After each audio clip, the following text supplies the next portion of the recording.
Hello, everyone, and welcome back to English Daisy Podcast. I'm Daisy, and I'm very happy you're joining us today because we're going to learn English through a fun and practical conversation. And I'm Harry, and I'm excited too. We have a topic today that sounds easy at first, but I think many English learners accidentally make mistakes when they try to do it. That's true. Today, we're talking about how to give compliments naturally in English. It's a very useful skill because compliments help people feel appreciated, respected, and connected. Before we begin, if you enjoy learning English with us, please like this episode, subscribe to the channel, and leave a comment. Your support helps us create more lessons and conversations for English learners around the world. And later in the episode, we'd love to hear about the best compliment you've ever received. You can share your answer in the comments and practice your English at the same time. Daisy, can I start with a compliment right now? I want to show everyone that I'm already an expert. I'm slightly worried about what you're about to say, but go ahead and try. Daisy, today your face is very expensive. Thank you for trying, Harry. That's actually a perfect example of why we're making this episode. Wait, that's not correct? I thought expensive means something is very good and valuable. Not exactly. If you say someone's face is expensive, most people will probably be confused. A more natural compliment would be, "You look great today," or "You look wonderful today." Well, I'm glad we started this lesson early because I was already creating problems. That's okay. Making mistakes is part of learning. In fact, Harry's mistake teaches us an important lesson. A compliment is not just about good vocabulary. It's about choosing words that sound natural in real situations. I think many learners have that problem. Sometimes we translate directly from our native language, and the result sounds strange. Exactly. That's why today we'll focus on compliments that people actually use in daily conversations. We'll also learn how to respond when someone gives you a compliment. That's good, because I have another problem. When someone compliments me, I never know what to say. Sometimes I just smile awkwardly and change the subject. You're not alone. Many learners feel uncomfortable receiving compliments. We'll practice both sides of the conversation. Daisy, do people really use compliments a lot in English-speaking countries? Yes, they do. Compliments are quite common. People compliment appearance, achievements, effort, skills, ideas, clothing, and even small everyday actions. That's interesting, because sometimes learners think compliments should only be used for something very special. Actually, many compliments are about ordinary things. For example, if a coworker gives a clear presentation, you can compliment them. If a friend cooks a delicious meal, you can compliment them. If someone works hard on a project, you can compliment their effort. So compliments are not only about appearance.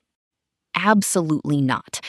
In fact, some of the best compliments focus on skills, effort, kindness, or personality. Let me try another compliment. Daisy, you are very intelligent. Close, but not quite. You could say, "You are very intelligent." Or even better, "I really admire how clearly you explain things." That sounds much more natural. It also feels more personal. That's an excellent observation. Specific compliments often sound warmer than general compliments. What do you mean by specific compliments? Let me give you an example. Imagine your friend gives a presentation.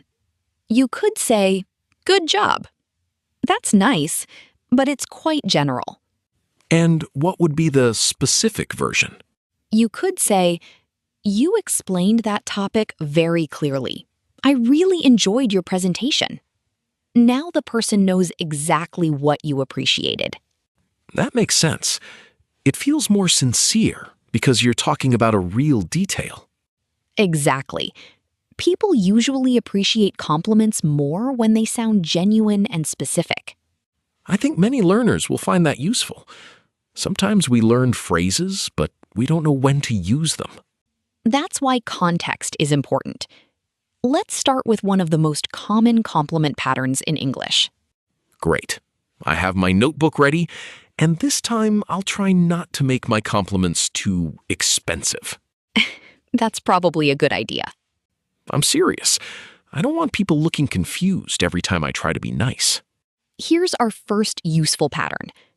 I really like the way you, followed by a skill, action, or behavior.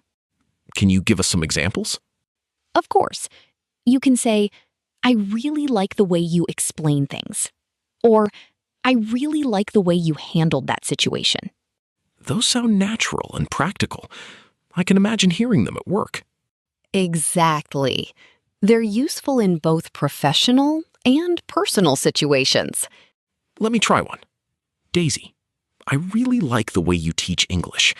Your explanations make difficult ideas feel simple. Thank you, Harry. That's a lovely compliment and a very natural example. Hey, I finally got one right. I feel very proud of myself right now. And you should. Another useful pattern is, "You did a great job." That sounds simple enough for me to remember. It is simple, but it's extremely useful. You can say, "You did a great job on that project," or "You did a great job organizing the event." I noticed something. These compliments focus on effort and achievement, not just appearance. That's right. Compliments about effort are often very meaningful because they recognize the work someone put into something. I can see why people would appreciate that. Let me ask our listeners something. Think about the last time someone helped you, impressed you, or did something well. What compliment could you give that person? That's a great speaking exercise. Don't just think about it. Try saying it out loud in English. Exactly. Even one sentence of practice can improve your confidence. And don't worry if your first attempt isn't perfect. As everyone can clearly hear, I've already made several mistakes today. And we're only getting started. Which means there are probably many more mistakes coming soon. That's okay, because mistakes help us learn. In the next part, we'll look at compliments for appearance, personality, and achievements. And we'll learn which compliments sound natural and which ones can sound awkward. We'll also practice how to respond when someone compliments you, because that's surprisingly difficult for many English learners. So stay with us. There's a lot more practical English coming up. And hopefully, by the end of this episode, I'll be able to compliment people without accidentally describing their face as expensive. Welcome back. Before the break, we talked about why specific compliments often sound more sincere than very general ones. Now let's look at different types of compliments and when to use them. Good. Because I think many learners only know one compliment. They learn, "You look nice," and then use it for absolutely everything. That's true. If your friend cooks an amazing meal and you say, "You look nice," the compliment doesn't really match the situation. That reminds me of something embarrassing. A friend showed me a painting he spent 3 weeks creating, and I said, "Your shirt is nice?" Well, technically that's a compliment, but it completely ignores the painting. Exactly. My friend looked confused, and honestly, I deserved that reaction. That's why matching the compliment to the situation is important. Let's start with compliments about skills and abilities, because they are useful in many situations. I think these are especially helpful at work and school. Absolutely. Here are some natural examples. You can say, "You're really good at explaining complex ideas." Another option is, "You have a talent for solving problems." Those sound professional, but still friendly. That's one reason they're so useful. They focus on something the person can do rather than how they look. Let me try one. Daisy, you're very good at making English lessons easy to understand. Whenever I get confused, your explanations help me see things more clearly. Thank you, Harry. That's a thoughtful compliment because you explained exactly what you appreciate. So the secret is adding details instead of using only one adjective. Very often, yes. Compare these two compliments. The first is, "You're smart." The second is, "I always learn something new when I talk to you." The second one feels much warmer and more personal. Exactly. Specific details make compliments feel genuine. What about compliments for effort? Sometimes people work really hard, even if the result isn't perfect. That's an excellent point. Complimenting effort can be very encouraging. You can say, "I can tell you worked really hard on this," or "You put a lot of effort into that project." I like those because they're honest. You're recognizing the person's hard work. And effort-based compliments can motivate people. Sometimes effort deserves recognition even more than natural talent. I wish someone had told me that when I was learning English. I spent a long time feeling discouraged because I wasn't improving as quickly as I wanted. Many learners feel that way. That's why compliments can be powerful. A simple positive comment can boost someone's confidence. Speaking of confidence, let's talk about appearance compliments. Those seem common, but also a little risky sometimes. You're right. Appearance compliments are common, but context matters. For example, saying, "You look great today," is usually safe and natural. What about saying, "You are the most beautiful human in the entire universe"? Well, that's certainly enthusiastic. It might be appropriate in a romantic movie, but it could sound excessive in everyday conversation. So I shouldn't say that to the person selling me coffee in the morning? No, Harry, that would probably be a bad idea. Good thing I asked first. Natural compliments are usually simple. For example, "I like your jacket." "Your haircut looks great." Or, "That's a nice color on you." I notice those compliments focus on a specific thing. Exactly. They sound friendly and comfortable because they're specific and appropriate. What about complimenting personality? I think that's one of the nicest types of compliments. I agree. Personality compliments often leave a lasting impression. You can say things like, "You're very thoughtful." "You're always so kind." Or, "I admire how patient you are." Those feel meaningful because they're about who the person is. That's right. Many people appreciate compliments about character and behavior because they reflect deeper qualities. Let me think of one. Daisy, you're always patient when I make mistakes, and you never make people feel embarrassed when they're learning. Thank you, Harry. That's a very kind compliment. And it's true. If you laughed at every mistake I made, we'd need a much longer episode. We probably would. Now, I have a question. Can compliments ever sound fake? Yes, definitely. People often notice when compliments feel exaggerated or insincere. Is that because they're too dramatic? Sometimes. Imagine someone writes a short email and you say, "That is the greatest piece of writing in human history." Most people won't believe you. That's probably true, unless the email somehow solves world hunger. Exactly. A good compliment should feel honest and believable. So instead, I could say something like, "Your email was very clear and easy to follow." Perfect.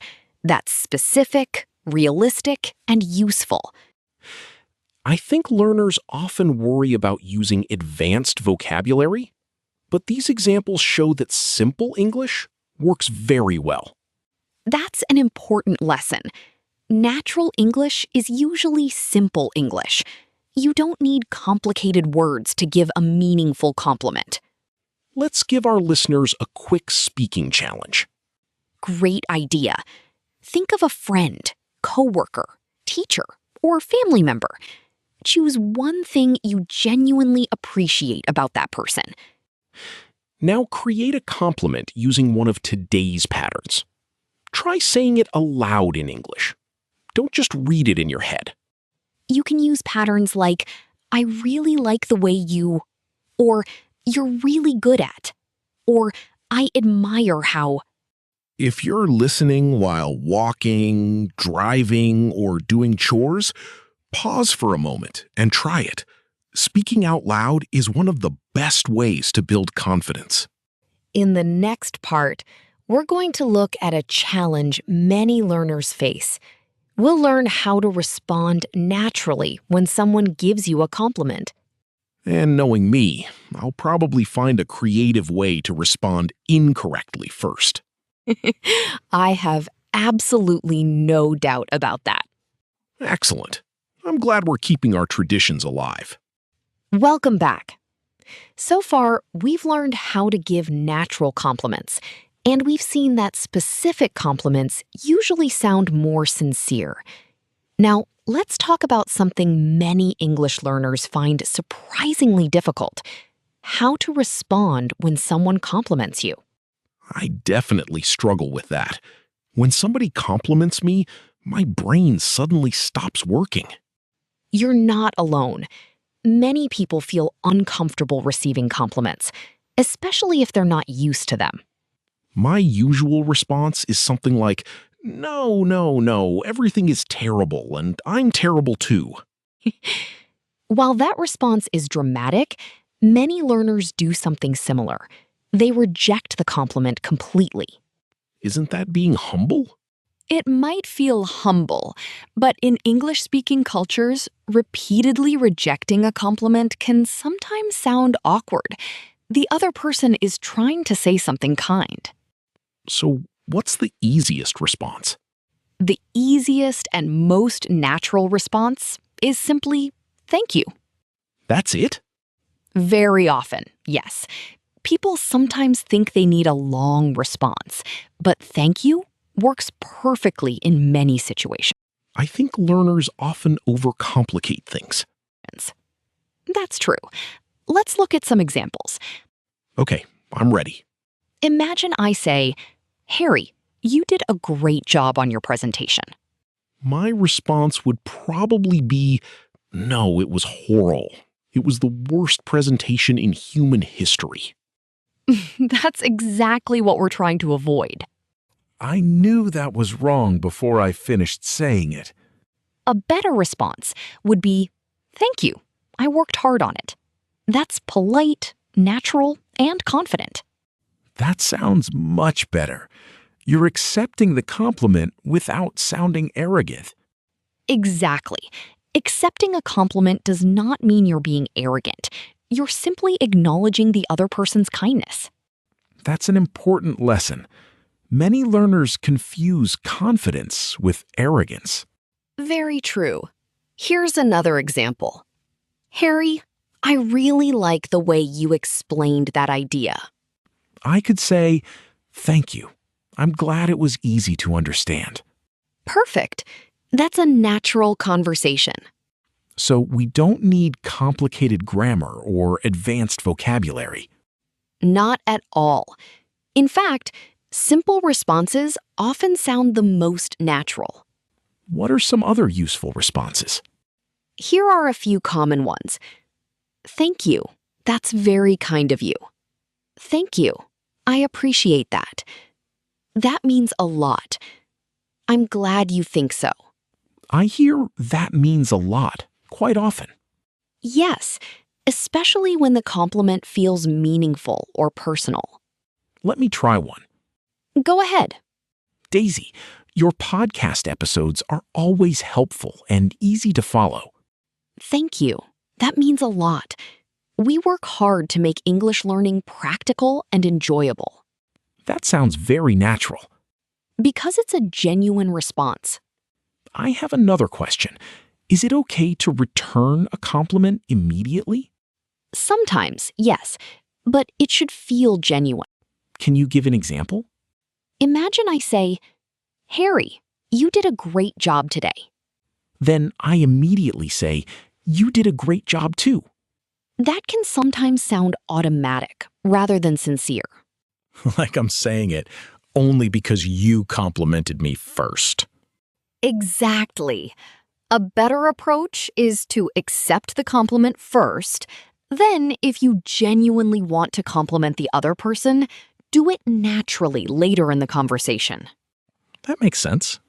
It feels more authentic. Let's talk about another common learner mistake.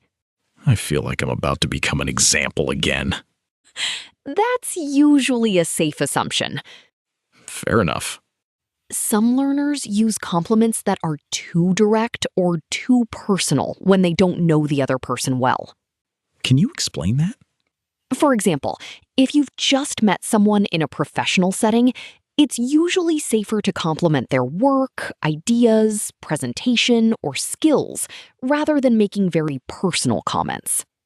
So context matters again. Absolutely. Context matters in almost every conversation. I suppose saying, your report was very clear and organized, is safer than saying something strange about their appearance. Exactly. Workplace compliments are usually focused on effort, achievements, teamwork, communication, and professional skills. That's useful for our listeners who use English at work. Very useful.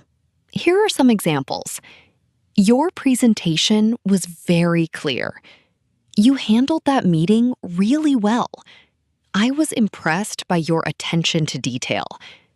You explained that process very clearly. I can imagine using those in meetings and project discussions. They're practical, professional, and natural. Let me try one. Go ahead. Daisy, I was impressed by how clearly you explained today's topic. Even I can understand it. Thank you, Harry. I'll choose to focus on the compliment and ignore the rest. That's probably wise. Now let's practice with our listeners.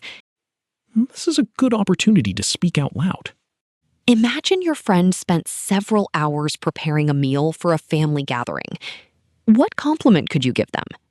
Pause the episode for a moment if you need time. Try creating your own sentence. One possible answer could be, "This meal is delicious. You did a fantastic job." Here's another situation. A coworker helped solve a difficult problem during a project. What could you say? You might say, "I really appreciate your help. You came up with a great solution." Notice that both examples sound simple and natural. Exactly. Natural communication is usually more important than using difficult words. That's becoming a theme in this episode. It's true. Many learners think advanced English means complicated English, but effective communication is often simple and clear. In the next part, we'll look at some funny compliment mistakes learners make and how to fix them. We'll also practice compliment conversations that you can use in real life immediately. And trust me, Harry has already provided enough material for that section. I like helping people learn, even if my mistakes have to do all the work. Welcome back. We've talked about giving compliments and responding to compliments. Now, let's have some fun with common compliment mistakes that English learners often make. I feel like this section was created specifically because of me. You have certainly provided some useful examples today. The good news is that many learners make similar mistakes, so nobody should feel embarrassed. That's reassuring, because I have another compliment ready. Daisy, your brain is very delicious. Harry, please stop complimenting people the way you would compliment a pizza. I knew something sounded wrong when I said it out loud. A better sentence would be, "You're very intelligent," or "I really admire the way you think." That's much safer. Nobody wants their brain described as lunch. Exactly. One common mistake is choosing a word that sounds similar to the one you actually need. So vocabulary knowledge is important, but context is equally important. That's right. Let's look at another example. Imagine your friend just finished a difficult project. I might say, congratulations for surviving. That's not terrible if you're joking with a close friend. But if you want a compliment, you could say, "You did an amazing job," or "I'm really impressed by your work." I like, I'm really impressed by your work. It sounds professional and natural.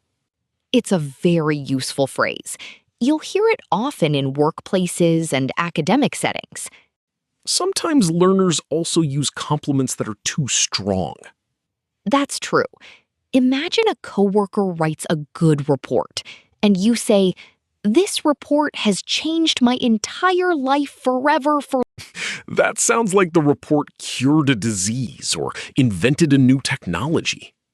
Exactly. The compliment becomes less believable because it's exaggerated. So instead, I could say, the report was very clear and easy to understand. Perfect. Natural compliments are usually honest and proportional to the situation. That's a useful word, proportional. The compliment should match the achievement. Very good. Now, let's practice a few realistic conversations. Great. I think listeners learn best when they hear compliments in context. Imagine a friend has just cooked dinner for you. Okay, I'm hungry already. I say, "How do you like the food?" I could respond, "This is delicious. You did a fantastic job. I especially love the way you seasoned the vegetables." Excellent. Notice how specific that compliment is? The detail makes it sound sincere. Exactly. Now, let's imagine a workplace situation. Those are very useful for many of our listeners. A coworker finishes a presentation and asks for feedback. I could say, "Your presentation was very clear.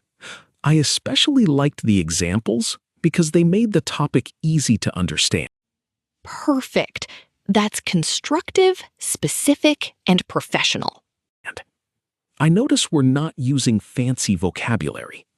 That's because simple English often sounds the most natural. Here's something I've always wondered. Can compliments help build better relationships? Absolutely. Genuine compliments help people feel appreciated. They can strengthen friendships, improve workplace relationships, and make conversations more positive. But I suppose the key word is genuine. Exactly. People can often tell the difference between a sincere compliment and a compliment that's only being used to get something. So if I suddenly compliment everyone in the office right before asking for a favor, they might become suspicious. They might, especially if you never compliment anyone at any other time. Good point. Consistency matters. It does. Compliments work best when they come naturally and honestly. Let's give listeners another speaking challenge. Great idea. Think about someone who helped you recently. Maybe a friend, family member, teacher, or coworker.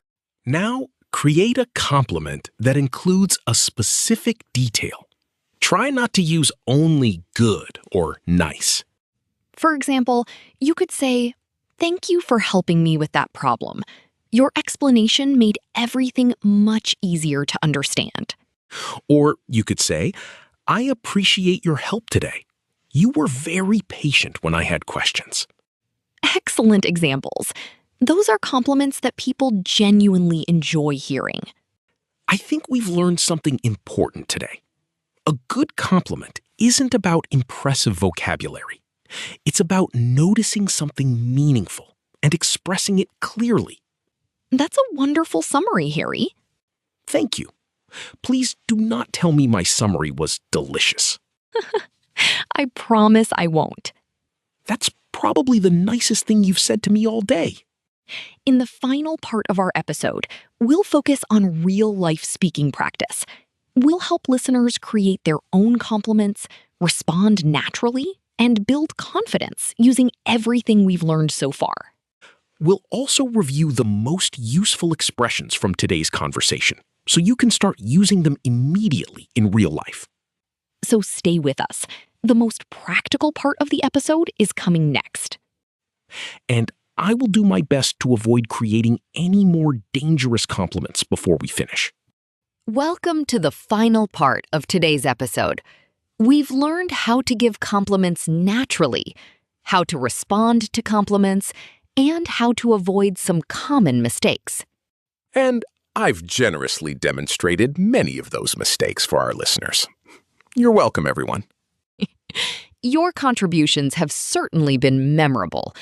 Now it's time for practical speaking practice, so our listeners can start using these expressions in real life. This is my favorite part, because listening is useful, but speaking is where real improvement happens. Exactly. So let's practice together. Imagine you're talking to a friend who has just completed a difficult exam. Okay, I have an idea. What would you say? I could say, "You worked really hard for this exam.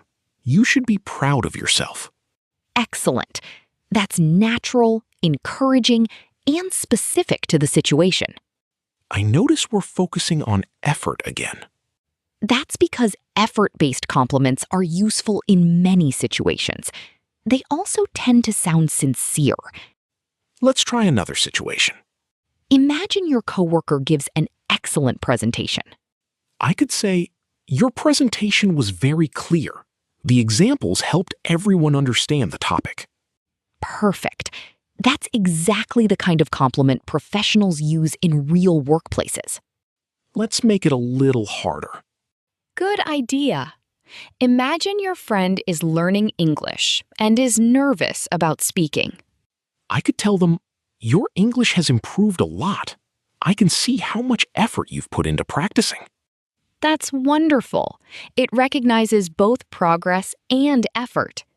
Honestly, if someone had said that to me during my early learning days, it would have motivated me a lot. That's one reason compliments matter. They can increase confidence and encourage people to continue improving. Now, let's practice responding to compliments. Great. Harry, you've done a fantastic job helping with today's episode. Your questions helped make the lesson practical. Thank you. That means a lot. And I'm glad our listeners are learning with us today. Perfect response. I didn't reject the compliment, and I didn't act arrogant either. Exactly. That's the balance we're looking for. What if the compliment feels especially meaningful? Then you can expand slightly. For example, "Thank you. I really appreciate that." Or, "Thank you. That's very kind of you." Those are easy to remember. That's another lesson from today's episode. Natural English is often simple English. I think many learners will find that encouraging. Before we finish, let's review the most useful expressions from today's conversation. Get your notebook ready if you're taking notes. I really like the way you. For example, I really like the way you explain complex ideas. You did a great job. For example, you did a great job on that project. I'm impressed by. For example, I'm impressed by your attention to detail. I admire how. For example, I admire how patient you are with other people. And for responding to compliments, Thank you. thank you. I appreciate that. That means a lot. I'm glad you think so. All of those expressions sound natural and are easy to use immediately. Exactly. You don't need complicated vocabulary to communicate warmly and effectively. I think that's the biggest lesson from today's episode. I agree. A good compliment is honest, specific, and appropriate for the situation. It isn't about using the biggest words you know. Right. It's about helping another person feel appreciated. Before we say goodbye, let's give our listeners one final challenge. Here's your challenge. Today, give one genuine compliment in English. It could be to a friend, family member, coworker, teacher, or even another English learner. Try to make it specific. Don't just say, "Good job." Explain exactly what you appreciate. Then pay attention to how the conversation feels. Notice how people respond when your compliment is genuine and thoughtful. I think many listeners will be surprised by how positive the reaction can be. And remember, compliments are not only about making other people feel good, they're also a great way to build speaking confidence and strengthen relationships. That's a skill you can use in English and in everyday life. Now, we'd love to hear from you. Tell us in the comments, what's the best compliment you've ever received? Or what's one compliment you'd like to give someone today? Try writing your answer in English. Even a few sentences of practice can help improve your confidence. If you enjoyed today's episode and learned something useful, please like this video, subscribe to English Daisy Podcast, and share it with a friend who is learning English. Thank you for spending time with us today. We hope you feel more confident giving compliments naturally in English. And remember, if you ever feel tempted to tell someone their brain is delicious or their face is expensive, maybe pause and think for a second. That's excellent advice. See you in the next episode, everyone. Keep practicing, keep speaking, and keep believing in your progress. Take care, keep learning, and we'll see you again very soon. Goodbye, everyone. Goodbye, everyone. Happy English learning.